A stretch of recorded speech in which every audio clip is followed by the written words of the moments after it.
अपने लिए जिए तो क्या जिए, अपने लिए जिए तो क्या जिए, तू जिए दिल जमाने के लिए।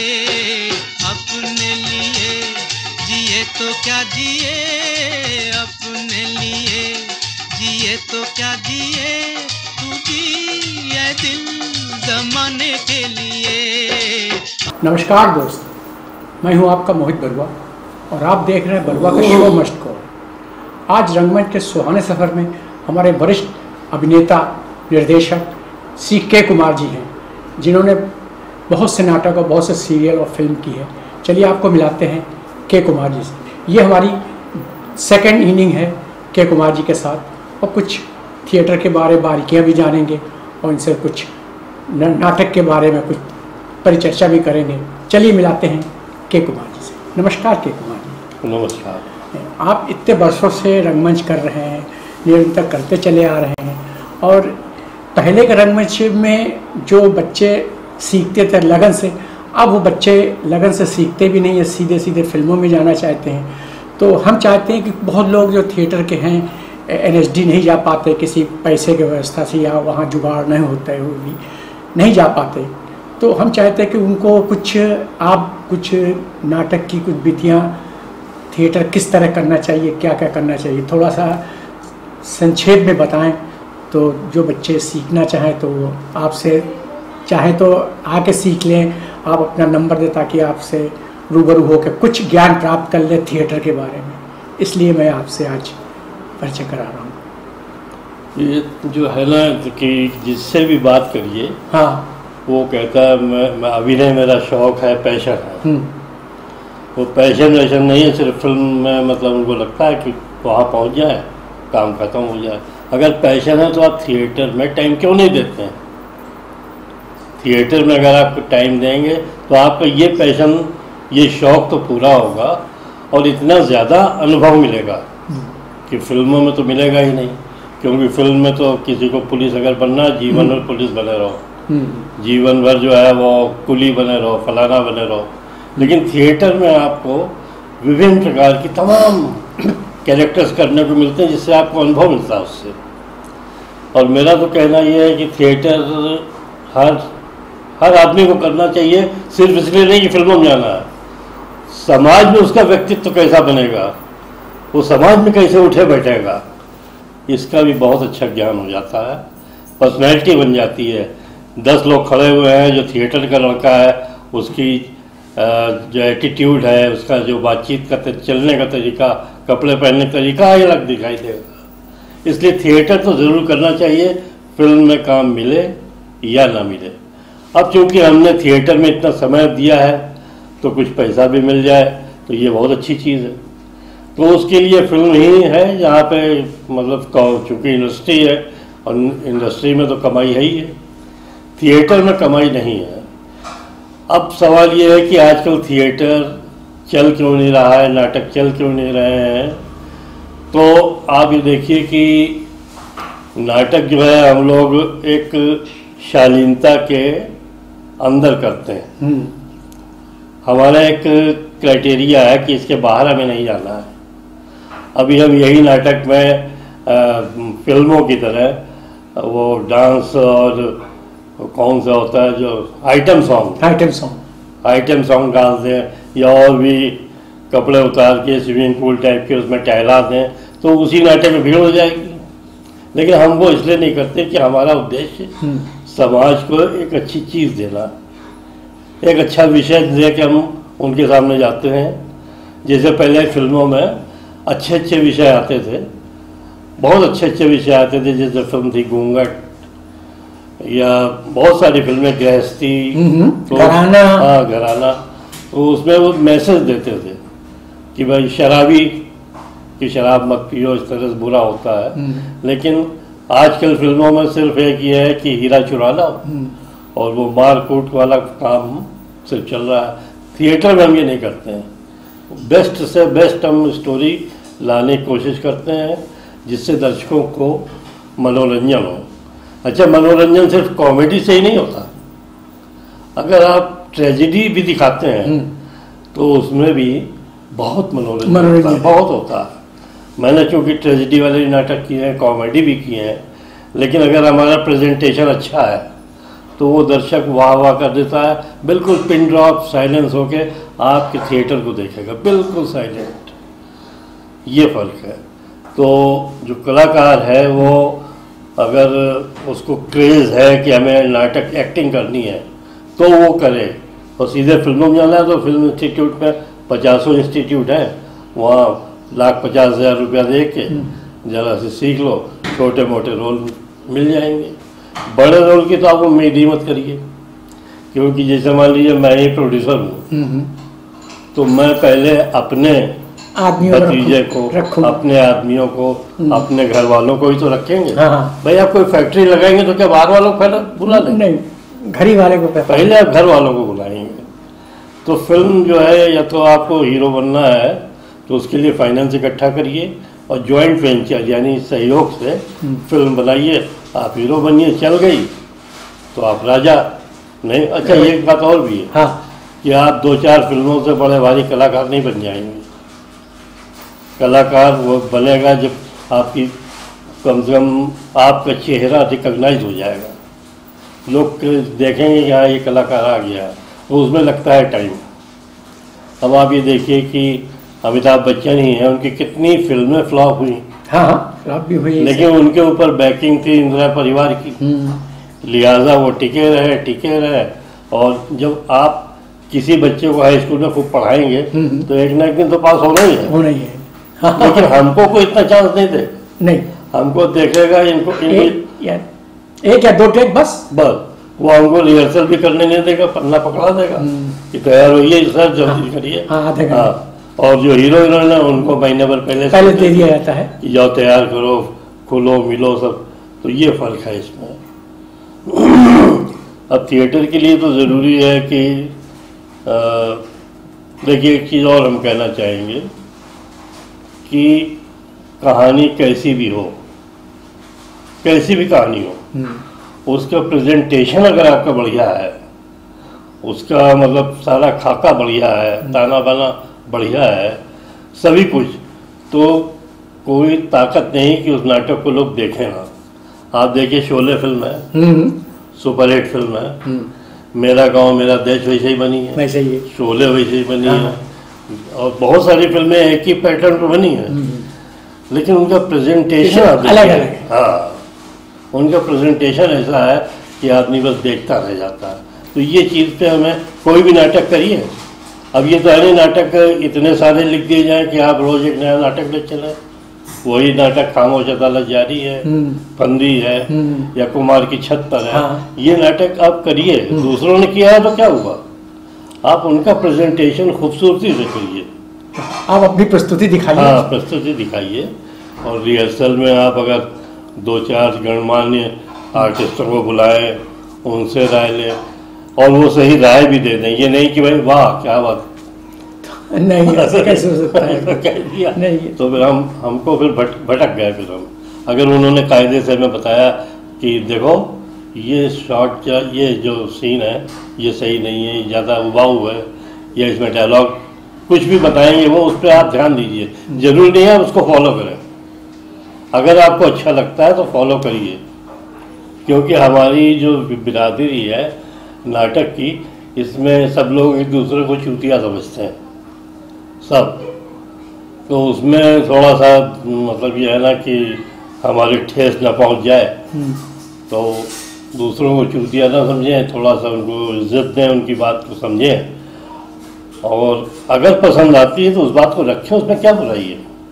भाई दर्शक वही है, हम दर्शक नहीं हैं। तो वही बताएंगे कि हम कैसा कर रहे हैं। ये है। तो आपने इतने साल से रंगमंच के, अब रंगमंच लुप्त हो रहा है, ऐसा क्या हॉल की महंगाई है कि हम लोग? महंगाई बलवा जी कतई नहीं है। जो आलू 5 रुपए किलो बिकती थी आज 25 रुपए किलो बिक रही है। जी हाँ। जो सोना 100 रुपये था, 4,000 रुपये था, आज 40,000 रुपये है। तो महंगाई में बिजली की दर बढ़ रही है, हॉल वाला क्या करे, आपको ऐसे दे दे। बस कमी क्या है कि हम ऑर्गेनाइजेशन नहीं बना पा रहे हैं। मान लीजिए आपका ये बरुआ का शो है, अगर ये एक बड़े ऑर्गेनाइजेशन के रूप में तैयार हो जाए, इसमें भारी सी टीम हो, प्रेसिडेंट हो, सब पूरा एक ऑर्गेनाइजेशन बन जाए, तो कोई ऐसी ताकत नहीं है कि आपको फंडिंग में दिक्कत और फिर आप कोई 50 लाख रुपए थोड़ी इकट्ठा कर रहे हैं, नहीं 50,000 लाख, लेकिन आपके काम में भी तभी लोग आएंगे जब देखेंगे कि हाँ भाई आपका शो चल रहा है। आप ये बताइए कि बब्बन खाका अदरक को पंजे लोग टिकट लेकर देखते थे, तो उसमें क्या कोई खास बात थी? भाई ये है कि कॉमेडी थी और एक मैसेज भी था। हाँ, मैसेज भी था। दूसरी चीज़ ये है कि उनका जो रिहर्सल रिहर्स होता था, मतलब कलाकार ये नहीं है कि वो भूल रहे हैं या धीमे हो रहे हैं, कंफ्यूज हो रहे हैं, मतलब रिहर्सल बहुत ज़रूरी है कि आप फटाफट डायलॉग निकले, आप कहीं रुकावट ना आए, तो दर्शक को मज़ा आता है। और फिर अगर आपके भाग्य अच्छा है तो आपके आर्टिस्ट भी अच्छे हैं, मेहनती, आपके निर्देशक, लाइट, सब कुछ, और सहयोगी जो आपकी टीम के अध्यक्ष हैं, जो कुछ भी है, उनका भी इंटरेस्ट होना चाहिए। सही कहा। तो फिर आप रुक नहीं थे। हम लोग देखिए क्या करते थे, हमारी टीम वर्क था, हमारे पास कलेक्शन की कमी कभी नहीं रही। हमारे यहाँ दीपक सुथा, मनोहर सुखेजा, आपके जो साथ में करते थे फंदी में अशोक गोस्वामी, ये तो स्तंभ थे। ये हाँ, मतलब रुपया ला के बरसा देते थे कि तुम सिर्फ एक्टिंग करो, हम सब देख रहे हैं। हमारी मिस शांता दयाल जी थी, किशन लाल सिंघानिया जी थे, भगत राम जयनारायण के मालिक थे, तो वो काफ़ी बड़ी अच्छी टीम थी और पैसे की कभी दिक्कत ही नहीं हुई। अच्छा, आज क्या है कि थोड़ा सा हम हिचकते हैं कि किसी से हम क्यों मांगे, क्या करें, तो वही फिर ऐसे काम थोड़ी चलेगा। आपको कलेक्शन तो पहले करना पड़ेगा, ताकि जो कलेक्शन भी बहुत लोग अब देते रहे, नाटक करोगे यार, क्या यार विज्ञापन आ नहीं रहा है। पहले विज्ञापनों से तो नाटक होते थे, अब विज्ञापन मिलना थोड़ा, वो उसका रूप बदल दिया है। देखिए अपने इंदु मोहन रस्तोगी जी हैं, जी हाँ, वो बेचारे आगे बढ़ के खुद ही जो हो सकता है जो करते हैं। मैं कहता हूँ अगर वो 5 रुपये भी देते हैं तो बहुत बड़ी बात है, फिर भी वो बहुत करते हैं वो। तो ये ऐसे लोग और भी हैं। अगर आप इन्हीं को आगे करके अगर आगे बढ़ेंगे तो काम हो जाएगा, लेकिन आपका प्रदर्शन बढ़िया होना चाहिए। मुख्य चीज़ प्रदर्शन है। उसके लिए जो है, अब हम लोग तो 3-3 महीने 4-4 महीने रिहर्सल करते थे। इतने महीने तक तो कोई रुकेगा नहीं, कोई कहे 4 महीने रिहर्सल, 2 महीने रिहर्सल, अरे भैया कब शो है, कब शो है। तो वो एक आफत की बात है। जबकि जितना आप रिहर्सल करेंगे उतने ही एक्सपर्ट हो जाएंगे। मतलब फिल्मों तक में भी कितने रिहर्सल करते हैं मेन रोल। हाँ, वो लोग जो मेन होता है काफ़ी दिनों से लोग अपनी ये नहीं है कि वो स्क्रीन के सामने आया, पन्ना पकड़ा दिया, बोल दिया, वो नहीं है। वो तो वनडे वालों को देता है ऐसे स्क्रिप्ट, तो जो रेगुलर काम करते हैं उनको पूरी स्क्रिप्ट दे दी जाती है। अच्छा, फिर उनके वही घिसे पिटे डायलॉग है, कोई भी 2 मिनट में बात कर देगा, वैसे एक्टिंग भी कर देगा। लेकिन नाटक में घिसे पिटे डायलॉग नहीं है, सब्जेक्ट नया है, सब कुछ नया है, मैसेज है कुछ, तो इसमें थोड़ा टाइम लगता है। सही बात आपने कही। तो हम चाहते कुछ नाटक की टिप्स भी दे दर्शकों को, जो नए लड़के करना चाहते हैं उनको कुछ। लेकिन नए लड़के तो बहुत अच्छे हैं और नए लड़कों में ही कुछ एक्टिंग में कुछ खोजने की क्षमता है। जो पुराने हो जाते हैं उनकी तो वो सब लिमिट हो गई है। और जो ये नए लड़के हैं, ये अभिनय में देखिए अनुसंधान करना पड़ता है कि हम इस कैरेक्टर में और क्या डालें। एक तो हो गया सिंपल से कर दिए, लेकिन अगर आप अपने रोल में, भाई रिहर्सल का मतलब है कि आप अपने रोल में अनुसंधान कर रहे हैं, खाली एक याद करना नहीं होता। हाँ, उसमें आप कैसे मतलब अनुसंधान करते हैं कि कैसे हम तेज बोलेंगे, क्या करेंगे। ऐसी बहुत सी घटनाएं हमारे जीवन में हैं जो मुझे आज भी याद आती है। थोड़ा सा अभिनय को बदल के थोड़ा सा दिखाइए दर्शक को।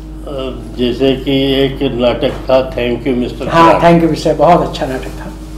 तो उसमें जेलर की भूमिका मुझे मिली थी, जो बड़ा क्रूएल था। हाँ हाँ, थोड़ा सा वो क्रूएल ऐसा था कि जो मुल्जिमों पे सख्ती तो करता था, हाँ, मगर लेकिन वो करता था अनुशासन के लिए। अनुशासन के लिए, वो ये नहीं कि विलन की तरह मार रहा पीट रहा, ऐसा कुछ नहीं है।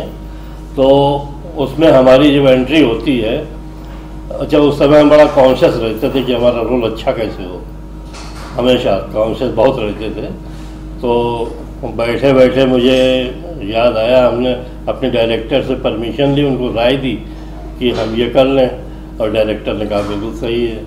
तो हम जब एंट्री लेते हैं मर्चेंट चैम्बर की जो गैलरी है, वहाँ से हमने अपने जो ऑडिटोरियम और हॉल का जो है दरवाज़ा खुलवा दिया, और वहाँ से हम जब चीखते हुए आते हैं तो पूरा इको होता है, और वो इको अंदर जाता है तो दर्शक को भयभीत, हाँ बड़ा वो मैंने किया था। फिर जब अंदर आ जाते हैं सारे दरवाजे टाइट कर दिए जाते हैं, तो ये मतलब जो है दिमाग में आता है कि ये अनुसंधान करते हैं। छोटा सा नाटक में छोटा सा रोल था मेरा, सिंहासन खाली है, हाँ हाँ, सुशील कुमार जी का। हाँ, तो उसमें दर्शकों से उठ के मुझे मंच पे जाना था, और जनता का रोल था मेरा, जनता जनार्दन का मैं सिंबॉलिक था।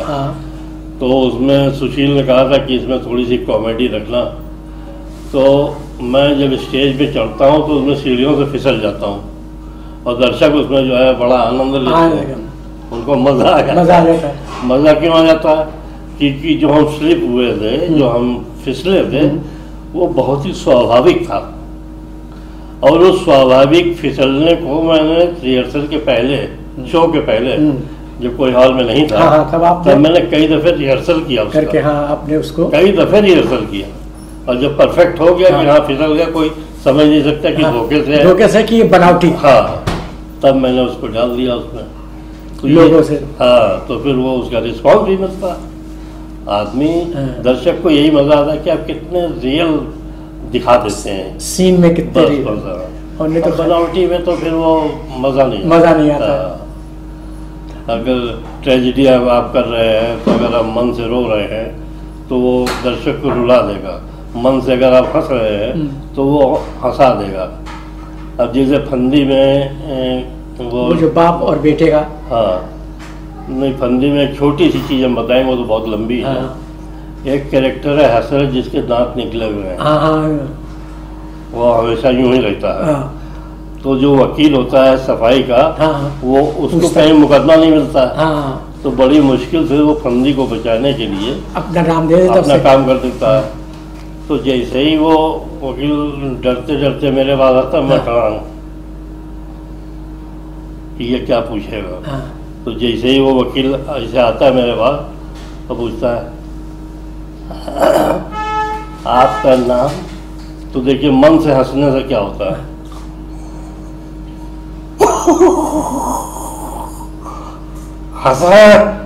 हसरत मियाँ।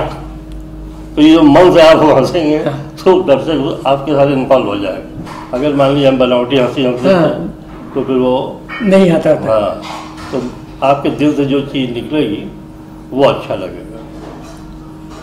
ये है, तो वो हर पात्र को मेहनत करनी चाहिए, और कितना हम नेचुरल उसको ला सकते हैं वो करें। ये थिएटर में ये ज़रूरी है, और बहुत अच्छी बात आपने कही। मगर कुछ लोग अब रंगमंच से सीधे फिल्मों में जाना चाह रहे हैं। नहीं, वो अच्छी चीज़ है, लेकिन ये समझिए कि फिल्मों में जा तो सकते हैं, लेकिन आपको वहाँ पे कैरियर नहीं बना पाएंगे जब तक कि आपके कोई रिश्तेदार, कोई ख़ास जो आपको गोदी में रख सकते हैं, वही आपको वहाँ डाल सकते हैं। आपकी टैलेंट वहाँ ज़रूरत नहीं है। आपका चेहरा अगर भिखारी ऐसा है, और उनको भिखारी की ज़रूरत है, तो वो फ़ौरन आपको ले लेंगे। फिर ये नहीं कहेंगे कि आपको एक्टिंग आती है या नहीं आती है, वो आपसे काम करवा देंगे। ऐसे ही कोई भी कैरेक्टर, कुछ कैरेक्टर ऐसे फिल्मों में टेढ़े मेढ़े कोई हीरो ने मगर चल रहे। हाँ, अब ये हम लोग देखते हैं कि अचानक ही ओमपुरी कहाँ से आ गए, ये नहीं देखते हैं इनके बाप दादा उस पर लगे हुए हैं। उनका किसी भी कैरेक्टर को देखते, बैकग्राउंड देखना पड़ता है तो पता चल जाता है। श्रीदेवी है या कोई भी है, सबके फिल्मों से रिलेशन है। रेखा के सब भाई, रेखा के प्रोड्यूसर ही थे, तो सबके गणेशन परिवार। तो मेरी गुजारिश है कि अगर आपकी फिल्मों में कोई जान पहचान नहीं है तो वहाँ स्ट्रगल करने कतई मत जाए, या फिर आपको वो देते रहे टेस्ट ऑडिशन, उसमें आपको बुलाएगा, 1 डे 2 डे रोल है, हाँ, करिए जाइए घर, बस वो 2-3 महीने में वहाँ कैरियर तो बन ही नहीं सकता। बिल्कुल 100% मैं कह रहा हूँ, ये नहीं कि लाख में से एक का बन जाएगा, नहीं बनेगा। देखिए आप एक अमिताभ बच्चन देख रहे हैं, एक सलमान खान देख रहे हैं, एक शाहरुख खान देख रहे हैं, एक शाहरुख खान देख रहे हैं, लेकिन जो लाखों सलमान, अमिताभ बच्चन और ये सब फेल हो रहे हैं, उनको आप क्यों नहीं देखते हैं?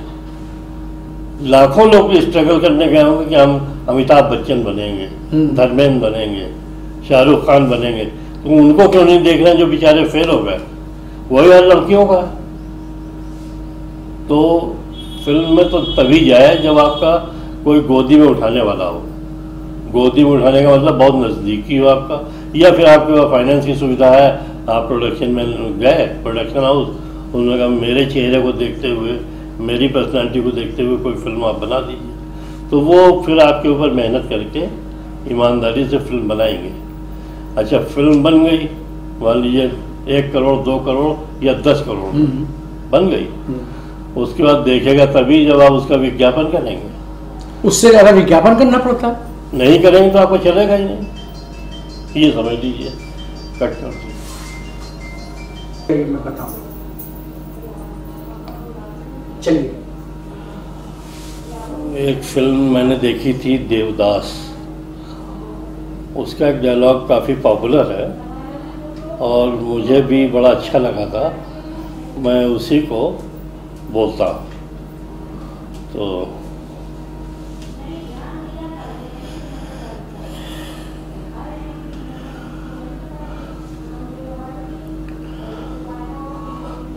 कौन अभागा है जो सहन करने के लिए पीता है? मैं तो पीता हूं बस सांस ले सकूं।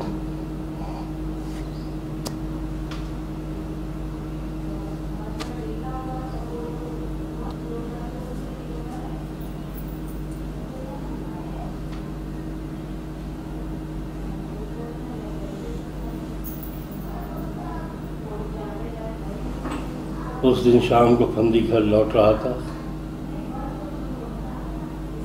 रास्ते में खान ने उसकी छाती पर डंडा तान कर इसकी बेइज्जती की। घर पहुंचते ही औरत ने ऐलान कर दिया घर में कुछ खाने को नहीं है। कमरे में पैर रखते ही बाप ने पूछा बेटा आज इंजेक्शन लगेगा? फंदी ने कहा नहीं। बस योर ऑनर, उसका बाप उसके पैरों से लिपट कर रोने लगा, मुझे इंजेक्शन दो यार बाप, मुझे इंजेक्शन दो यार बाप, मुझे इंजेक्शन दो यार। फंदी इंजेक्शन तो नहीं दे सकता था पर मौत तो दे ही सकता था। फंदी का हाथ न जाने कैसे अपने बाप के गले के ऊपर गया, उसकी उंगलियां उसके गले को कसने लगी, बस उसका बाप मर गया। फंदी का बाप मर गया, फंदी का बाप मर गया।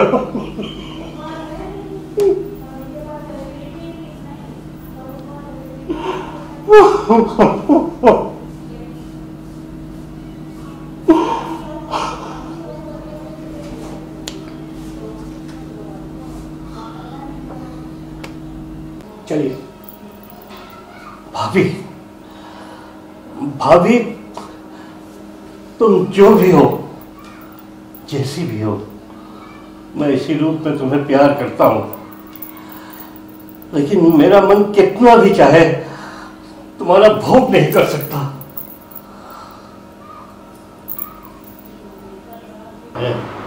इनकी भी मजबूरी है, मेरी की तलाश में कोई कहीं है। तो मेरा मानना ये है कि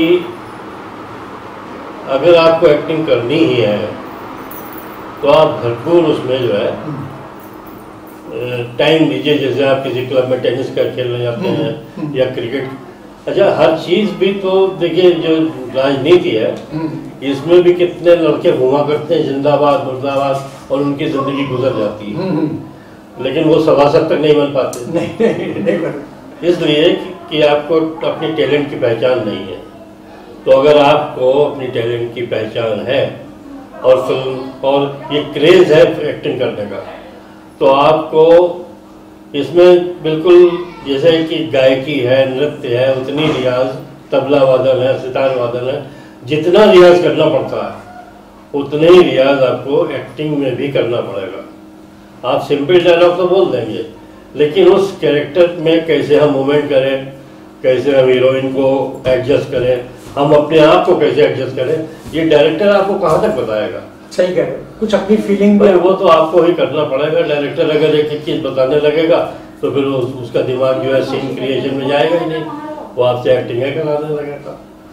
तो कुछ डायरेक्टर पे लोड कम करने के लिए आप अपनी तरफ से कैरेक्टर को पढ़िए, घर में होमवर्क करिए। होमवर्क बहुत ज़रूरी है, तो वो बहुत ज़रूरी है, और लगन से करिए, ये नहीं कि इसको खिलवाड़ ना समझें। और मेरे उन डायरेक्टर से भी प्रार्थना है कि जब तक आपका परफेक्शन ना आ जाए नाटक, तब तक प्रस्तुत ना करें, क्योंकि अगर आपने ज़रा सा 19-20 कर दिया कि 2 पैसे कमाने के लिए, कि वहाँ से ऐड लेने के लिए, संगीत नाटक अकादमी से पैसा लेने के लिए, सिर्फ उसके लिए नाटक कर रहे हैं, तो उसका कोई माने नहीं है। आखिर बाहर से लोग आते हैं तो हम लोग कितने छोटे नज़र आते हैं। बॉम्बे वगैरह की टीम आती है, सारा कितना देश कितना परफेक्शन होता है, तो आखिर वो भी तो हमारी तरह लड़के हैं। तो मेरी ये करबद्ध प्रार्थना है कि आप फिल्मों की तरफ रुख मत करिए, क्योंकि वहाँ सिर्फ जान पहचान वालों को काम मिलता है, या आप खुद फाइनेंस करिए। आप खुद ही सोचिए, आप कोई फैक्ट्री लगा रहे हैं तो आपके बाहरी वगैरह को भर्ती कर देंगे। पहले तो अपने आसपास के लोगों को रखेंगे, फिर एक से एक टैलेंट को ढूंढेंगे। अच्छा उसमें जो है फिल्मों में ऑलरेडी इतनी भीड़ है कि हमारी वैल्यू क्या है। वहाँ अगर एक सिपाही का रोल है तो उसमें मालूम बड़ा 500 लोग लाइन में लग गए। तो प्लीज़ पहले आप ट्रेनिंग करिए, और फिल्मों में तो मेरी समझ में तो जाना ही बेकार है। अपना शौक अभिनय का यहीं से पूरा करिए, अपना जीवन यापन के लिए आप पढ़ाई करिए, कुछ और काम करिए। मेरा अनुभव ये है। बाकी तो वो छोटे मोटे रोल करके 4000-5000 रुपये रोज आप कमाइए, वो भी महीने में काम आपको मिलेगा नहीं। सही कहा। मान लीजिए 15 दिन आपको मिल गया, तो 15 चौको 60, 6000 रुपया, 60,000 रुपया हो गया। वो भी जब काम मिले, काम मिलता कहाँ? किराया अलग रहोगे वहाँ पे। अच्छा फिल्मों में जो आपको वहाँ पे स्ट्रगल करना पड़ता है, तो उसमें मेन चीज़ क्या है मालूम है?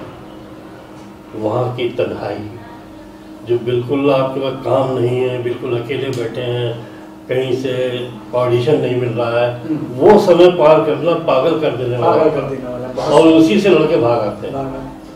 तो हाँ, तो वहाँ पे अकेले रहना बहुत बड़ी बात है। और दूसरी बात ये है कि वहाँ बॉम्बे का अगर आप स्ट्रगल करना चाहते हैं तो उसका अभ्यास आप यहीं कानपुर में कर लीजिए, अपने घर से कहीं दूर रह जाइए 1 महीने के लिए, और महसूस करिए कि हम यहाँ पे स्ट्रगल कर रहे हैं। देखिए आप कपड़े कैसे धो रहे हैं, कैसे आप कहाँ समय पार कर रहे हैं। भाई समुद्र के किनारे या फूलबाग में आप कब तक बैठेंगे? कब तक बैठेंगे? ऑडिशन जरूरी थोड़ी ना कि रोज आपको ऑडिशन मिले।